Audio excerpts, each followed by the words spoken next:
जैसे ही Sandy night stalker को दूर ले गई, डॉक्टर पांडा, टॉमी और जिंको तेजी से मून हिल की तरफ भागने लगे। लेकिन उन्हें पता था, अगर नाइट स्टॉकर उन तक पहुंच गया तो लूना लीफ की रोशनी भी बेकार हो जाएगी। पहाड़ पर चढ़ते हुए हवा और ठंडी हो रही थी। अचानक चांद अचानक से और चमकने लगा, मानो आसमान खुद उन्हें किसी लड़ाई के लिए तैयार कर रहा हो।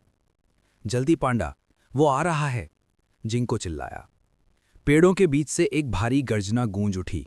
नाइट स्टॉकर वापस आ चुका था। उसका विशाल धुएं जैसा शरीर मून हिल की ढलान पर चढ़ रहा था। नीली आंखें क्रोध से जल रही थीं। सैंडी थकी हुई थी, लेकिन फिर भी उसने आखिरी बार डाइव मारी और उसके चेहरे के पास उड़कर चिल्लाई, अब समय है पांडा, खत्म करा इसे। डॉक्टर पांडा ने कांपते हाथों से लूना लीफ का पूरा पाउच बाहर निकाला, लेकिन जैसे ही उन्होंने रोशनी जगाने की कोशिश की, नाइट स्टॉकर ने एक झटके में अपने अंधेरे की लहर छोड़ी। जमीन कांप गई, पेड़ झुक गए और टॉमी और जिंको पीछे गिर पड़े। नाइट स्टॉकर की आवाज गूंजी, तुम रोशनी से मुझे रोक नहीं सकते पांडा। डॉक्टर पांडा एक पल के लिए डर गए, लेकिन उसी पल उन्हें अपनी मां की पुरानी सीख याद आई, सच्ची रोशनी जड़ी बूटी में नहीं, दिल में होती है।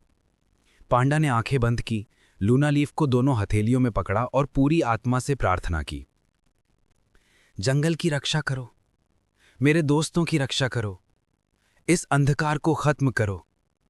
और अचानक लूना लीफ से एक तेज चांदी सी रोशनी फूटी, लेकिन इस बार सिर्फ जड़ी बूटी नहीं, डॉक्टर पांडा का पूरा शरीर चमकने लगा। रोशनी बढ़ती गई, नाइट स्टॉकर पीछे हटने लगा, उसका धुआं टूटने लगा।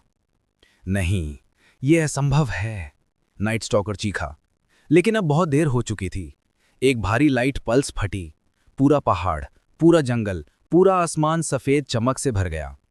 नाइट स्टॉकर चीखता हुआ हवा में घुलने लगा। उसकी नीली आंखें बुझ गईं, उसका काला शरीर फैलता धुआं बनकर गायब हो गया। अंधकार खत्म हो चुका था। सुबह हुई। पहली बार कई दिनों बाद जंगल में रोशनी वापस लौटी। पंछियों की आवाजें सुनाई दी, रंग लौट आए, काला जहर पूरी तरह मिट चुका था।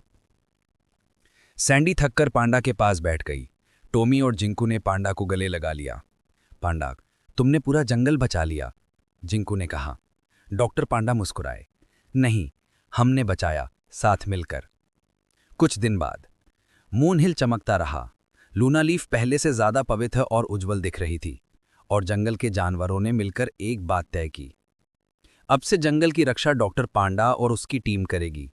उल्लू सैंडी तेज दिमाग से, कछुआ टॉमी अपनी रक्षा से, बंदर जिंकू अपनी फुर्ती से और डॉक्टर पांडा अपने दिल और दया से। जंगल फिर सुरक्षित था, लेकिन हर रात मून हिल के ऊपर खड़े होकर डॉक्टर पांडा एक बात याद करते थे, अंधकार कभी पूरी तरह खत्म नहीं होता, लेकिन जब हम साथ होते हैं, वह कभी जीत नहीं पाता।